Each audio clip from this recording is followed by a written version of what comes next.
Assalamualaikum warahmatullahi wabarakatuh. Nama saya Muhammad Ari Bagja. Tempat tanggal lahir saya Garut, 16 Februari 1984. Saya kuliah di IPMI Ristina, jurusan Teknik Informatika. Saya sekarang bekerja di PT CVC Plastik Indonesia. Jabatan sebagai staf PH. Cita-cita ingin menjadi orang yang sukses dan sehat selalu. Nah, di sini saya akan menjelaskan kenapa saya kuliah di IPMI. Saya menyadari keterbatasan waktu saya. Saya juga menyadari keterbatasan biaya. Kuliah sambil kerja terkadang membutuhkan energi ekstra, sehingga saya tidak ingin terlalu lama-lama menjalaninya. Kalau ada yang lebih cepat, kenapa cari yang lain? Lebih cepat, sukses bukanlah lebih baik. Nah, di IPMI ini saya mendapatkan tempat kuliah yang saya cari. Pertama, waktunya fleksibel untuk karyawan, biaya terjangkau karena saya kuliah dengan biaya sendiri atau mandiri. Kuliahnya pun berkualitas, kuliah dengan waktu yang lebih cepat. Dari sekian kampus, saya hanya di IPMI yang paling cocok. Dan IPMI pun punya moto kuliah singkat, berkualitas, dengan biaya pas terjangkau. Nah, saya akan jelaskan lagi kenapa saya harus memilih ini. Pertama, kuliah singkat. Mana yang Anda pilih? Jalan yang cepat meraih cita-cita atau jalan yang panjang? Usia kita kan terbatas. Jika sukses bisa diraih lebih cepat, kenapa harus berlama-lama?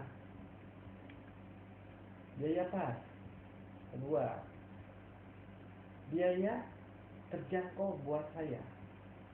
Dan ini pun memberikan solusi ketika saya mempunyai permasalahan dengan pembayaran. Nah, ini enaknya kuliah di IPMI seperti ini. Nah, ketiga, berkualitas. Walaupun singkat dan murah, bukan berarti tanpa kualitas. Saya merasakan ini memberikan yang terbaik buat saya. Nah, keempat, waktunya fleksibel. Sebagai karyawan yang terkadang membutuhkan lembur, juga saya masih bisa mengikuti perkuliahan dengan waktu yang saya atur sendiri. Contohnya, kalau saya shift malam, saya bisa kuliah pagi. Kalau saya shift pagi, saya bisa kuliah malam. Kalau tidak bisa kuliah pagi atau malam di hari yang kerja, kita bisa ikut kelas eksekutif 1 minggu. Nah, itulah enaknya di IPMI. IPMI ini berbeda dari yang lain menurut saya. IPMI unik. Nah, kenapa IPMI unik? Pertama, absensi menggunakan sidik jari. Sekalian absen atau sekali absen untuk semua mata kuliah pada hari itu, sehingga jika terlambat, absen masih tetap masuk.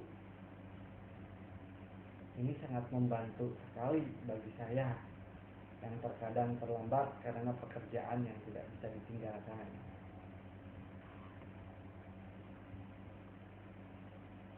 Nah, kenapa saya harus memilih IPMI juga saat itu?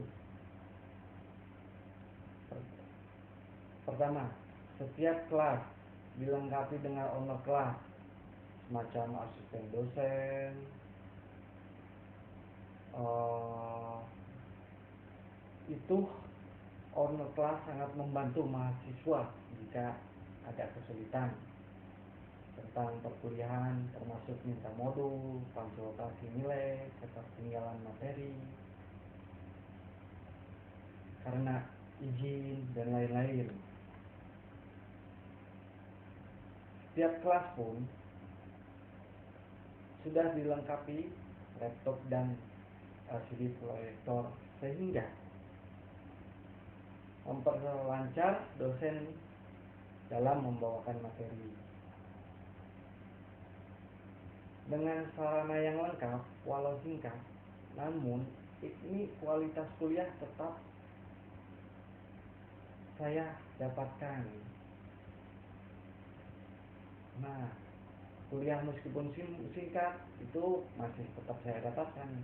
Saya masih tetap bisa mengajar karena kenapa? Dosen-dosennya berkualitas dan begitupun asistennya sangat membantu. Begitupun kekeluargaan dari mahasiswa, selama mahasiswa itu saling mengerti karena mereka banyak sekali golongan karyawan di sini. Ya, keunggulan lagi dan keunikan dari ini lagi ada lagi. Saat kita ujian kita nggak usah repot-repot harus tulis tangan. Kita hanya cukup SMS satu kali.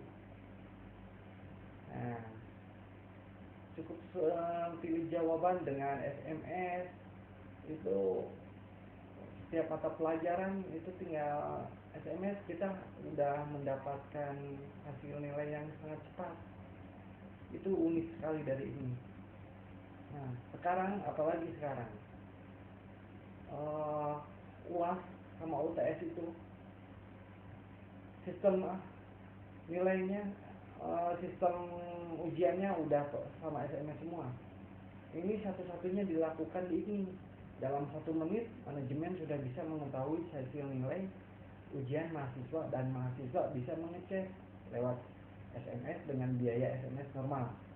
Saya ini sangat kagum sekali dengan ini.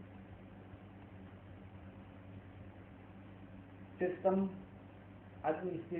administrasi terkomputerisasi. Saya tidak pernah komplain tentang administrasi karena sudah transparan. Saya bisa mengecek tagihan saya lewat sidik jari atau lewat SMS. Membuat saya makin percaya kepada ISMI. Nah, saya jelaskan kembali lagi ke awal. ISMI saat ini sangat membantu membantu sekali bagi saya. Saya di sini banyak belajar dari ISMI untuk memanfaatkan waktu yang sangat sempit sekali bagi saya sebenarnya, waktu untuk belajar. Tapi ini sangat membantu sekali dari itu. Saya sangat berterima kasih sekali kepada ini.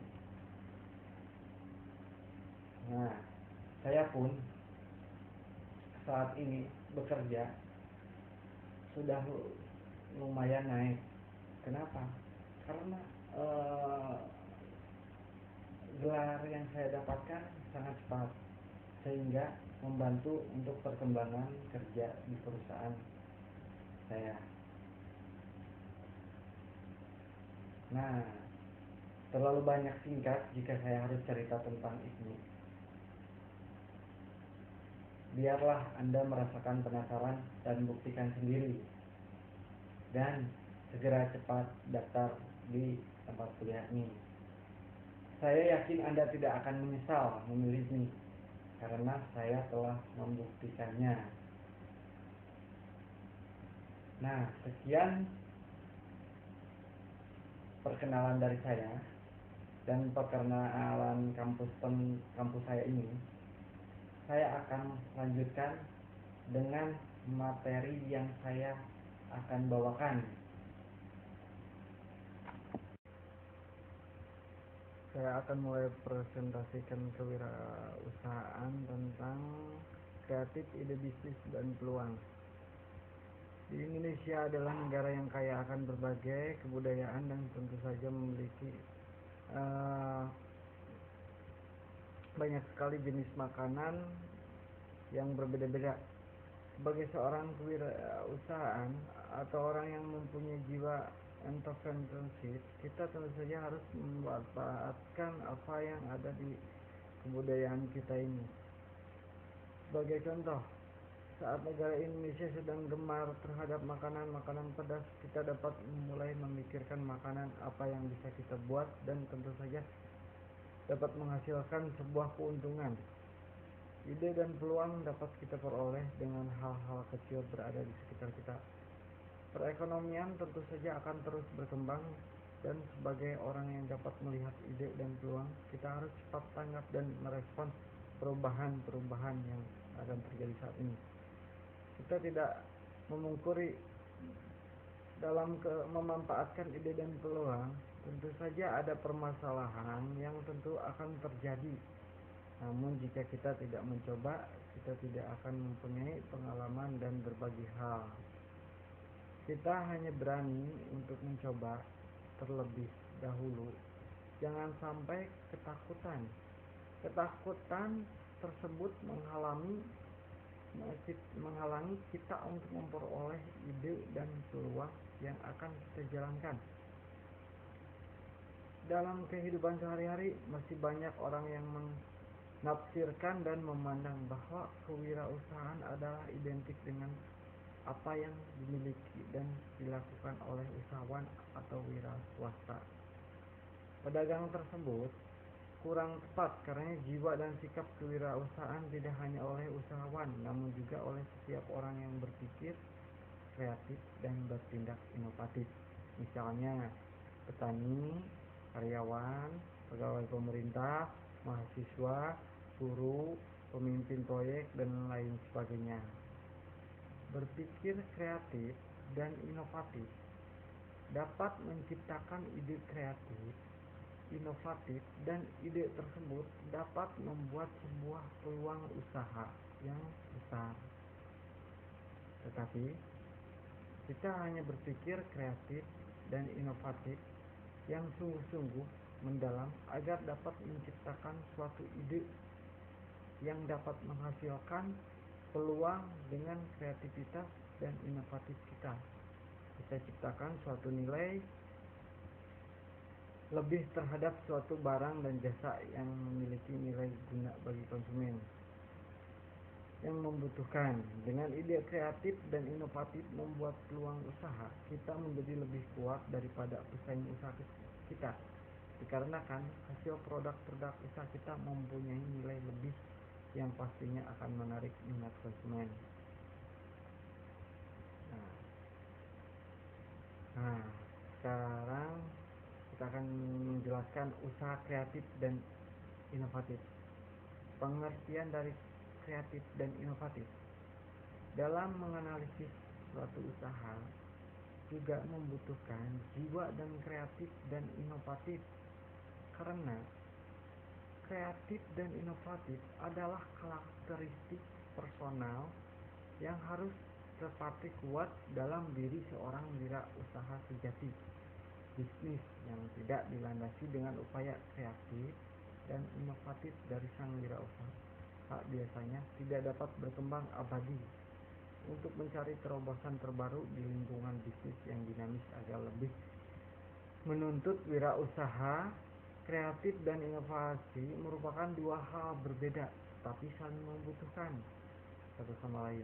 Karena sebab kreativitas tidak akan ada gunanya manakala tidak ada inovasi yang berhasil mewujudkan. Inovasi dan kreativitas memiliki dominan yang sama, yaitu sama-sama baru, akan tetapi memiliki batasan yang tegas. Kreativitas merupakan langkah-langkah pertama menuju inovasi. Kreativitas berkaitan dengan produksi kebaruan dan ide yang bermanfaat dan implementasi. Inovasi adalah proses menemukan atau mengimplementasikan sesuatu yang baru ke dalam situasi yang baru. Konsep kebaruan ini berbeda bagi kebanyakan orang karena sifatnya relatif. Artinya adalah apa yang dianggap baru merupakan lama bagi orang lain dan konteks lain. Inovasi merupakan memikirkan dan melakukan sesuatu yang baru untuk menambahkan nilai-nilai manfaat dari suatu barang atau produk, dan inovasi merupakan kunci perkembangan untuk melakukan usaha. Pengertian kreativitas dan inovasi menurut Gilbert 2009. Kreativitas adalah kemampuan untuk mengembangkan ide-ide baru dan untuk menemukan cara-cara baru dan melihat masalah dan peluang. Sedangkan inovasi adalah kemampuan untuk menerapkan solusi kreatif terhadap masalah dan peluang untuk meningkatkan atau memperkaya kehidupan orang-orang. Pengertian kreativitas dan inovasi menurut Ted Levitt, kreatif adalah sifat yang selalu mencari hal-hal yang baru, sedangkan inovatif adalah sifat yang selalu merangkap solusi kreatif. Kreatif tapi tidak inovatif karena ide hanyalah sebatas pemikiran tanpa ada realisasi. Kreatif dan inovatif dalam menjalankan sebuah bisnis menjadi salah satu kunci sukses sebuah bisnis untuk memenangkan persaingan pasar dengan menciptakan produk baru yang berbeda dengan produk lainnya. Dan bisnis kita bisa lebih memiliki nilai lebih dibandingkan dengan produk lainnya karena dengan adanya kreatif dan inovatif sangat penting untuk mendorong kita untuk lebih kreatif dan menjadi benar-benar inovatif. Mempunyai ide-ide baru yang terus mengalir adalah sangat penting. Ide-ide baru adalah darah kehidupan bisnis. Oleh karena itu, penting untuk mendorong kreativitas dan menjadi benar-benar inovatif. Namun perlu diketahui bahwa kreativitas dan inovasi adalah dua hal yang berbeda.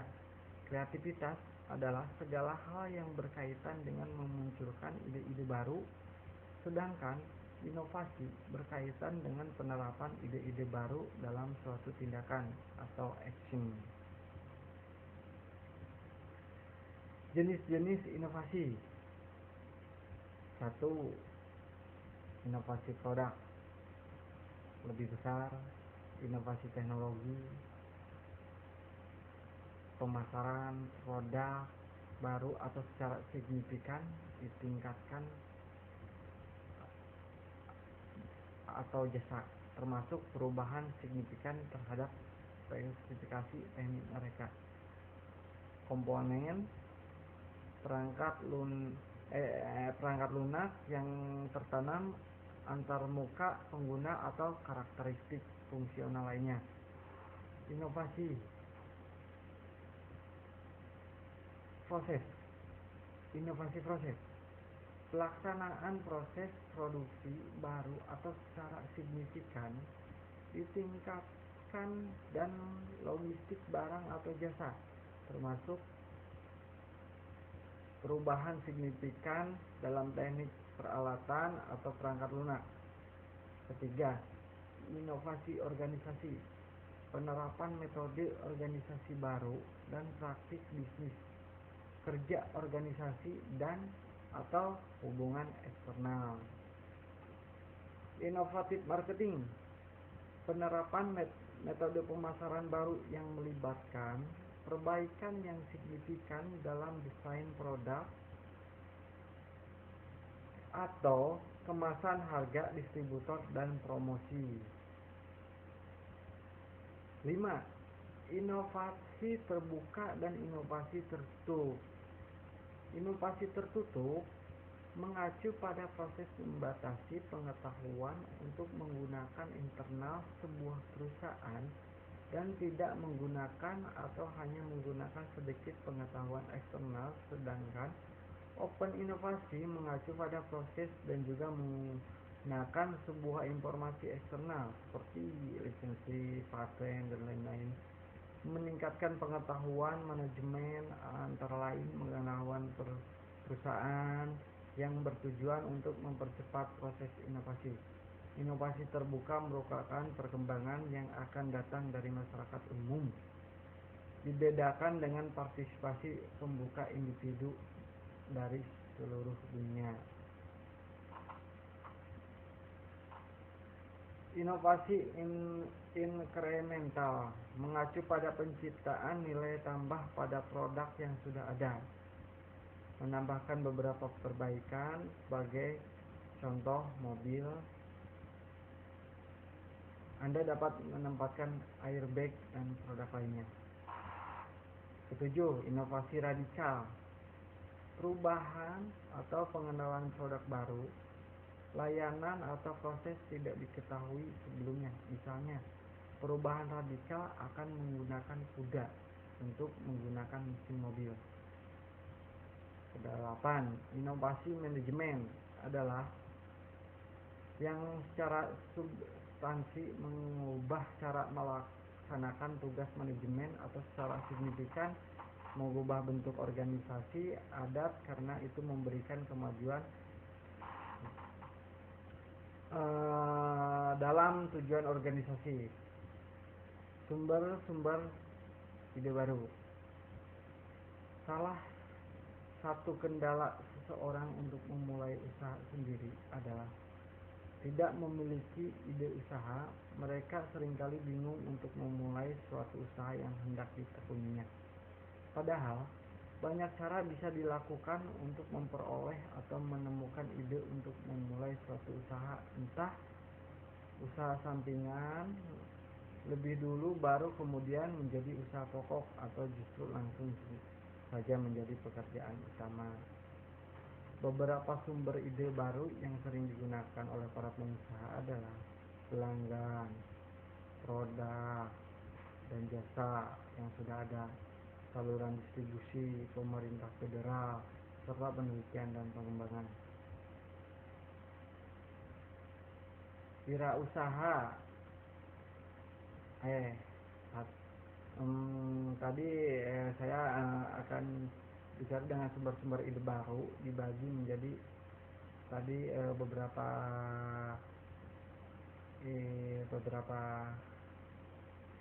item seperti konsumen atau pelanggan. Wirausaha harus selalu memperhatikan apa yang terjadi, keinginan konsumen atau member, kesempatan kepada konsumen untuk mengungkapkan keinginan mereka. Kita bisa mendapatkan ide usaha baru dari calon konsumen, yaitu dengan mencoba memenuhi kebutuhan mereka yang mungkin belum terpenuhi oleh produk atau jasa yang telah ada. Misalnya, kita tahu bahwa konsumen menginginkan adanya jasa pendidikan untuk anak-anak yang dibuat secara customis atau khusus, maka maka kita bisa menawarkan produk jasa bimbingan untuk sistem homeschooling. Yang kedua, perusahaan, produk jasa yang sudah ada.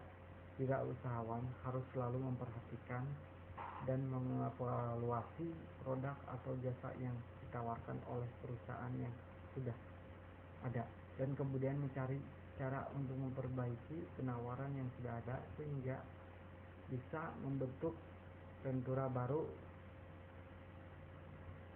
Kita bisa melakukan pengamatan terhadap usaha-usaha yang kira-kira bisa diterima oleh pasar dan melakukan modifikasi atau usaha tersebut sehingga punya keunggulan yang lebih. Misalnya, kita tahu bahwa batik ternyata sedang digemari oleh masyarakat, maka kita bisa membuka usaha toko atau produsen batik, tapi dengan penambahan volume tertentu, misalnya merek atau rancangan yang menarik.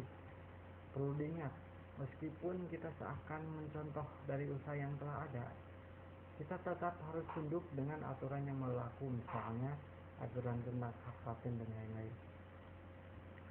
Saluran distribusi merupakan ketiga, ini saluran distribusi merupakan sumber gagasan baru yang sangat baik karena kedekatan mereka dengan kebutuhan pasar. Kita juga mendapatkan ide usaha atau produk baru dari saluran distribusi karena merekalah yang langsung berhubungan dengan konsumen, sehingga biasanya lebih paham tentang keinginan konsumen. Misalnya saat ini kita sudah memproduksi donat yang dititipkan di warung-warung.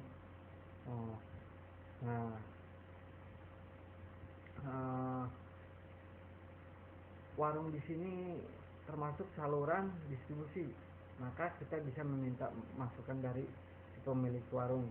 Kita kira jenis jajanan apa yang disukai oleh konsumen, contohnya seperti itu. Nah, yang keempat, pemerintah federal merupakan sumber pengembangan gagasan baru dengan dua cara. Pertama, melalui dokumen, hak paten, dan kemungkinan pengembangan bisnis, memungkinkan munculnya gagasan produk baru. Ide usaha bisa didapatkan dari berbagai macam peraturan yang dikeluarkan oleh pemerintah. Misalnya, pemerintah mengeluarkan larangan ekspor lautan mentah, maka kita bisa mendirikan usaha penggolongan rotak. Contohnya juga seperti itu sih. Yang kelima, penelitian dan pengembangan. Sering menghasilkan gagasan produk baru atau perbaikan produk yang sudah ada. Orientasi internal merangsang menggunakan sumber daya pribadi untuk mengidentifikasi peluang dan teori baru. Setiap orang menyimpan pengetahuan sepanjang tahun. Pengetahuan ini tersusun dari berbagai data, gagasan, konsep, prinsip-prinsip, cita, dan fakta. Nah, yang tadi setelah dari sumber-sumber energi, kita akan lanjutkan ke metode-metode untuk menghasilkan ide. Meskipun terdapat beragam sumber ide, seorang pengusaha juga dapat menggunakan beberapa metode untuk membantu menghasilkan dan menguji ide-ide baru mereka. Adapun beberapa metode yang dapat digunakan sebagai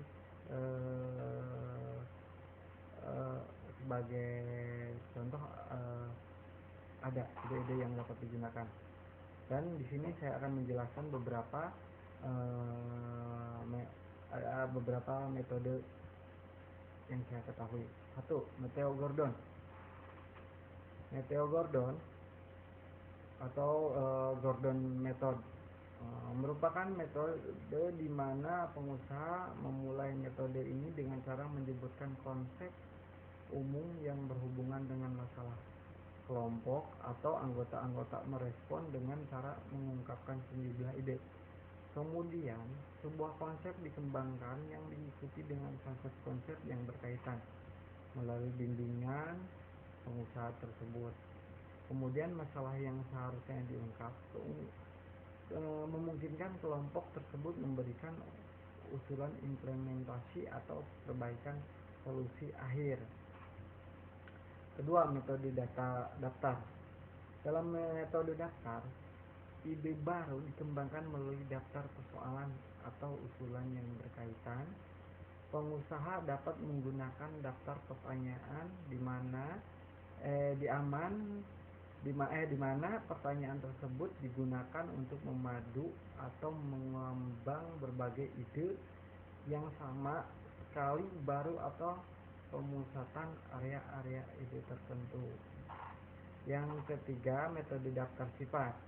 Metode daftar sifat atau attribute listing method merupakan sebuah teknik pencarian ide yang mewajibkan seseorang pengusaha untuk mendaftar sifat-sifat suatu barang atau masalah, kemudian melihat setiap sifat dan beragam sudut pandang.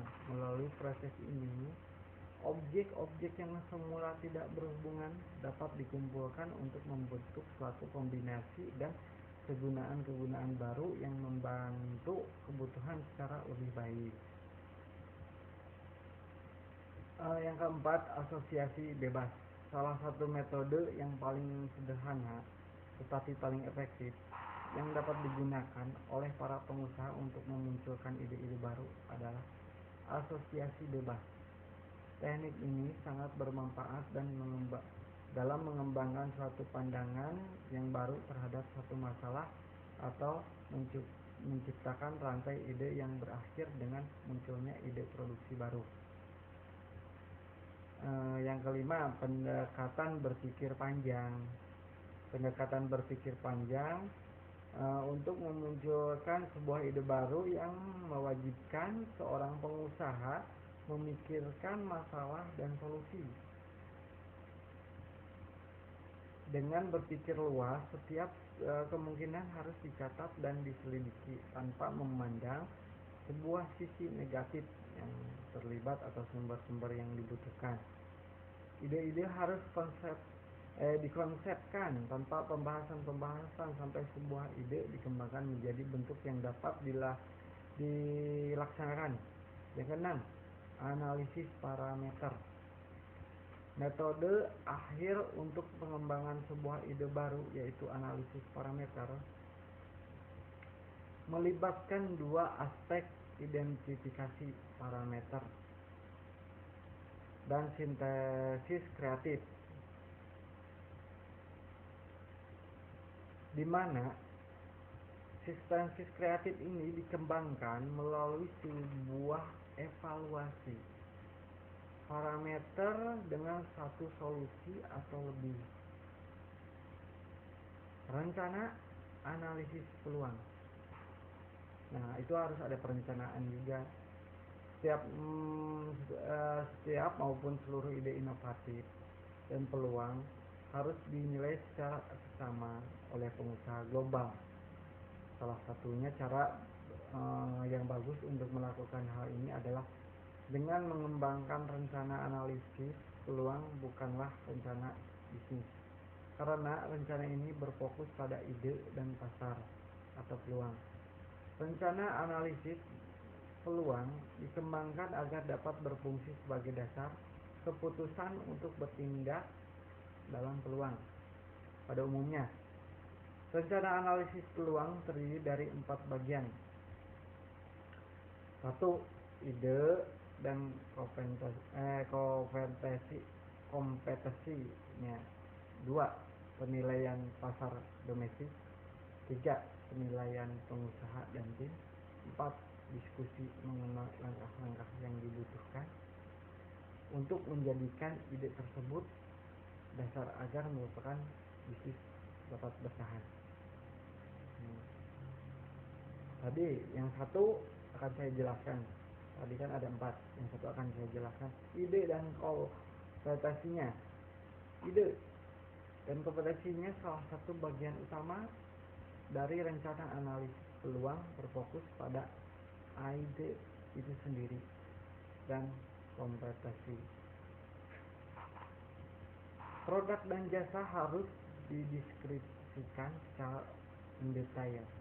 Semua produk kooperatif secara perusahaan yang kompetitif dalam lingkup pasar produk atau jasa harus diidentifikasi dan didaftar ide produk jasa yang baru atau harus didefinisikan dan didaftar ide produk jasa yang baru harus dibandingkan dengan setidaknya 3 produk jasa kompetitif yang paling mirip dalam memenuhi kebutuhan pasar yang diidentifikasikan. Analisis ini akan menghasilkan deskripsi mengenai berbagai produk atau jasa tersebut berbeda dan unik secara menunjukkan rencana penjualan uniknya. Jadi kedua, pasar dagang, pasar dan peluang. Yang ketiga, penilaian pengusaha dan penelitian tim. 4. Yang keempatnya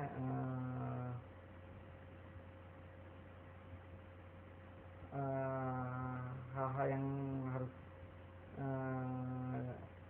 diperhatikan.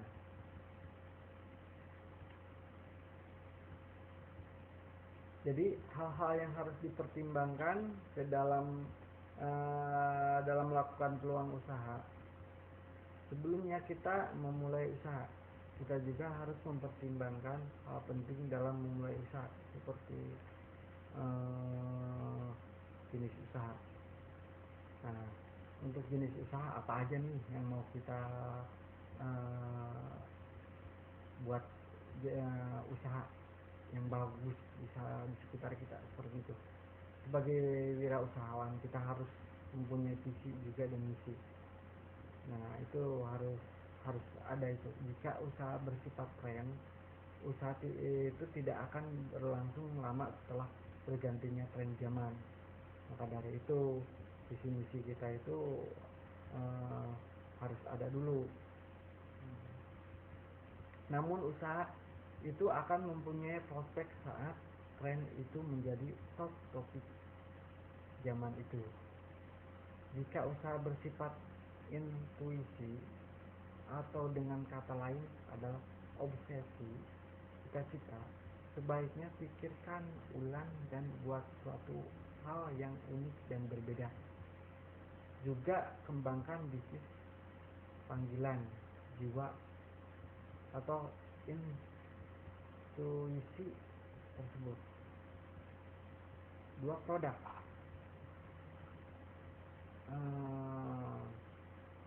produk yang akan kita buat, tolong teliti dan kaji baik-baik, karena itu akan mendapatkan keuntungan hanya dari produk yang terjual.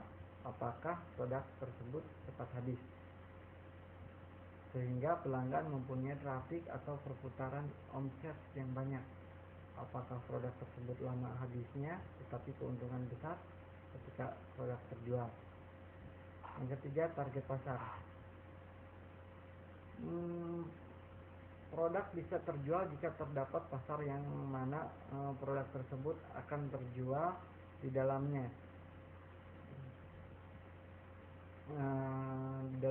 Tentu pasar atau tempat, entah itu kota lain, pulau lain, bahkan ekspor ke negara lain. Jika perlu agar produk tersebut terjual,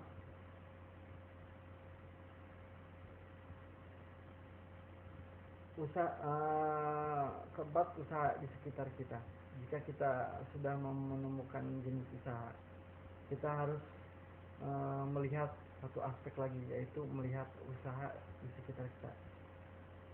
Banyak pesaing mengakibatkan produk yang kurang terjual. Bahkan yang mengerikan adalah tidak terjualnya produk kita. Kita harus melihat para pesaing dan kita harus yakin kita akan berhasil. Terlebih kita harus mencobanya, jangan takut mencoba, karena kegagalan adalah sukses dari ilmu dari keberhasilan. Kegagalan adalah menuju keberhasilan, seperti itu. Karena kita tahu bahwa langkah yang jauh dimulai dari langkah pertama. Tadi di langkah pertama tadi seperti jenis usaha apa, terus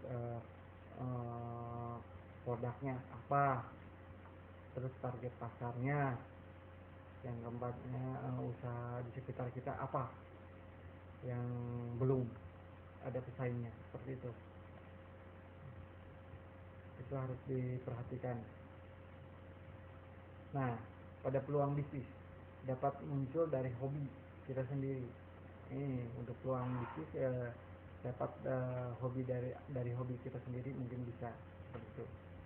Contohnya kita jualan burung kayak gitu, hobi, karena senang hobinya kita bisa mengembangkan dengan ide-ide yang ada, seperti apa yang jarang, ataupun cara ternaknya seperti apa, seperti itu kita. Nah, kita lanjutkan lagi. Yang sebelumnya mungkin Anda tidak sadar bahwa hobi Anda bisa dijadikan sebagai usaha. Kalau hobi atau bidang yang Anda kuasai saat ini belum layak untuk dijadikan peluang bisnis, Anda membutuhkan ide-ide yang menimbulkan peluang bisnis. Nah, dengan cara tadi, tolong cari informasi semua, jangan jangan diam aja untuk menciptakan sebuah peluang bisnis itu. Cari ide-ide yang kreatif untuk menciptakan sebuah peluang bisnis yang bagus. Dan kita akan melanjutkan lagi cara memanfaatkan dan mengembangkan ide dan peluang usaha yang kreatif dan inovatif. Peluang adalah emas, artinya istilah itu memang bukan mengada-ngada. Peluang memang diibaratkan sebagai emas yang bernilai, yang sayang jika harus dilewatkan. Jika Anda ingin menjadi seorang pengusaha sukses, maka jangan sekali-sekali mengabaikan peluang usaha yang ada, yang sebelumnya peluang yang sebelumnya banyak di sekitar kita, atau yang sebenarnya banyak di sekitar kita, gitu. Peluang-peluang tersebut, peluang itu banyak sekali, menarik dan indah, tapi dalam kenyataan hidup tidak banyak orang yang bisa memanfaatkan peluang yang ada. Bahkan banyak yang meninggalkan peluang meskipun peluang-peluang itu sudah di depan mata atau di samping dirinya. Dari mana? Padahal peluang itu hanya datang satu kali saja. Bisa saja jika kita melewatkan peluang tersebut yang menurut kita itu peluang usaha yang bagus, lantas keburu diambil oleh orang lain.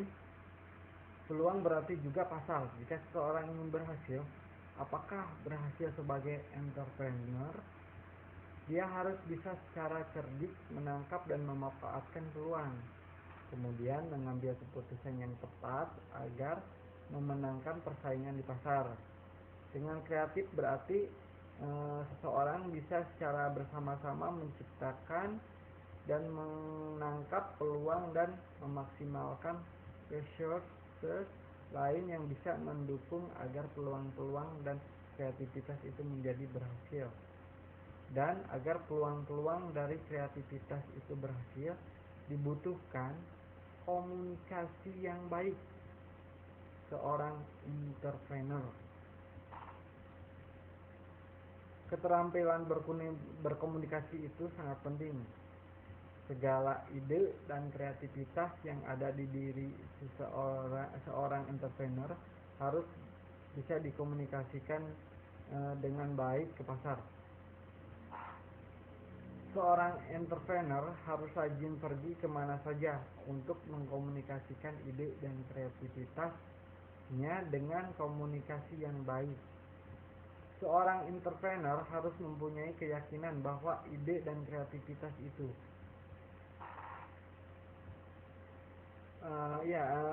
seorang entrepreneur tadi harus punya keyakinan bahwa ide dan kreativitas itu bisa diterima di pasar. Memang tidaklah mudah bagi seorang untuk memanfaatkan peluang usaha dengan cara memanfaatkannya atau mempraktekannya dan dunia wirausaha yang sesungguhnya. Ini akan terasa berat karena selain membutuhkan ketekunan, tenaga, juga modal yang jumlah relatif. Berikut cara memanfaatkan peluang usaha. 1. Melakukan riset pasar. 2. Mempersiapkan dan menyusun rencana. 3. Patuh terhadap aturan. 4. Strategi pemasaran yang tepat. Jika keempat poin dasar di atas sudah kita lakukan, maka hal yang paling penting adalah mempraktekannya. Kita harus berani memulai usaha atau ide-ide sehingga kita akan tahu peluang usaha yang sedang kita jalankan adalah peluang usaha yang benar-benar bagus. Mengembangkan ide dan peluang usaha menurut Zimmerer.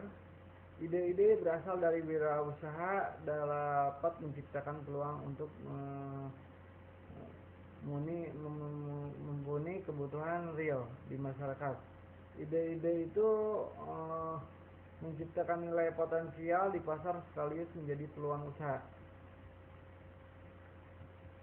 Ada beberapa langkah pengembangan ide usaha.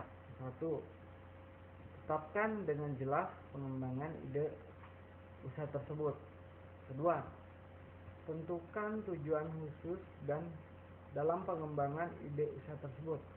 Ketiga, upayakan agar setiap karyawan dalam perusahaan memahami pengembangan usaha ide tersebut. Keempat, buat dan laksanakan sistem pencatatan prestasi pengembangan ide usaha.